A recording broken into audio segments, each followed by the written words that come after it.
Mabuti na lang po na silip ni Senador Kiko Pangilinan itong Land Bank of the Philippines.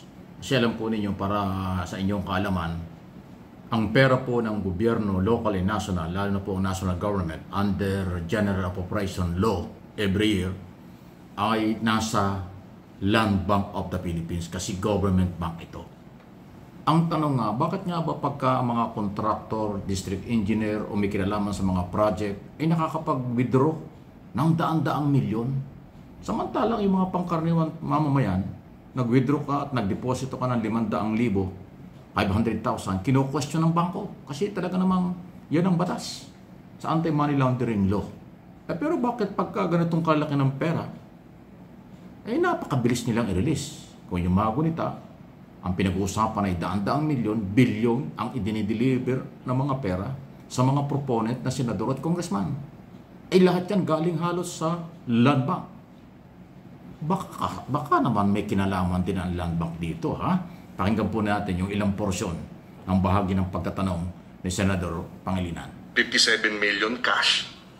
Hindi ba red flag na yan na dapat nire-report? Ang gusto natin malaman dito complicit ba ang banking system natin sa ganitong klaseng corruption? Mr. Chair, apologies po that I can... Ano ito? Sino ba ito?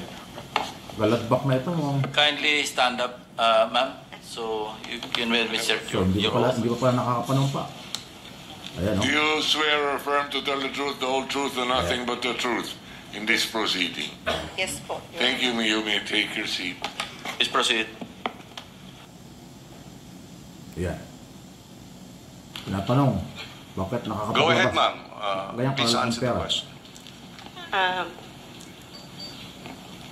May I request to repeat the question if okay po? Pandihira naman. Apologies po. Yes. Bakit kinakabahan ito? Ganun ba ang patakaran? You can have 457 million pesos cash released as a bank on a single day, and wala ba, di ba red flag na yan? Di ba dapat nire-report na yan? We want to know if the banks are complicit in this the illegal transactions using government funding. Your land bank, di ba? Yes. The land bank is, once the transaction is more than 500,000, it will be automatically captured by the system and be reported as covered transaction report. And It's automated po once it is over 500,000. That's all you do? At first, that is what we are That's the law, doing. but Yes. that's all you do. Wala ba kayong know your customer? Nagwe-withdraw ng 457 million, okay lang? We have, report lang na over 500,000? we have due diligence and KYC as well upon opening of the account po, Mr. Chair. So how did this happen? In particular account po, it is, according to bank secrecy, we need to request for the consent of the, of the client. Miss Sally, okay lang siyang magpaliwanag? Labo ng paliwanag Under the ng bank. taga-bangko. Siguro paalam lang po ako sa attorney ko. So, ayan o. Malinaw na talagang kaduda-duda. Isipin mo nga, Land Bank of the Philippines pumapayag at nakakapag-withdraw ng ganyang kalalaki ng pera.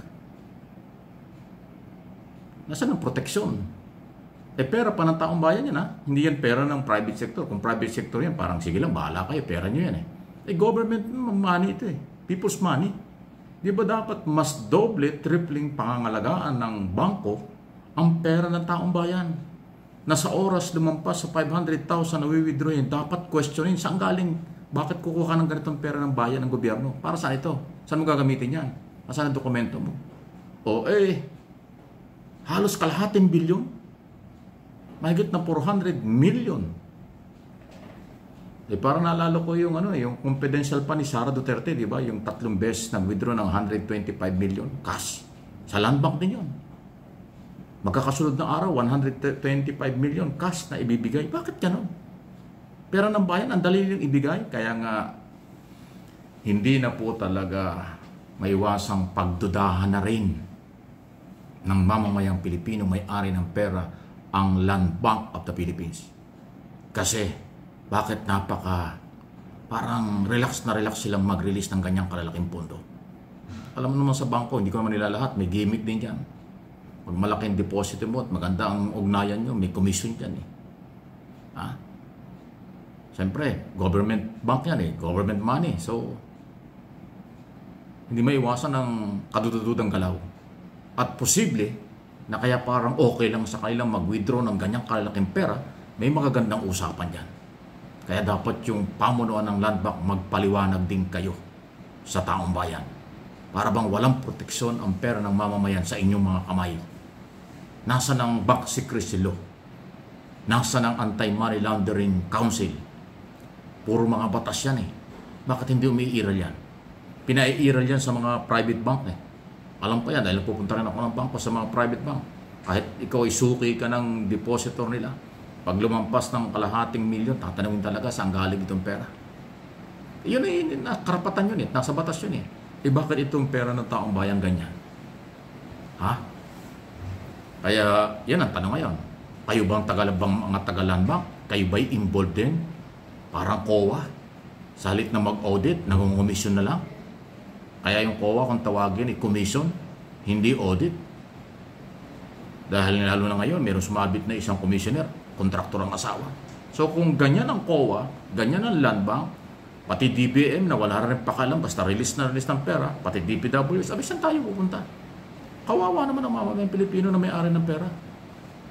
Wala tayong nakikita na mayroong nagmalasakit para pangalagaan, questionin ng mga nagwi-withdraw ng napakalaking volume ng pera at proteksyonan ang people's money.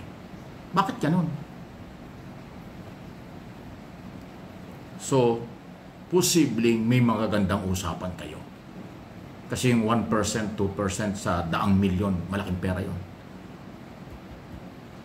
Kayo ba'y nangungumisyon din na dapat kayo nangangalaga sa pera ng bayan? Magpaliwanag kayo sa mga mamamayang Pilipino.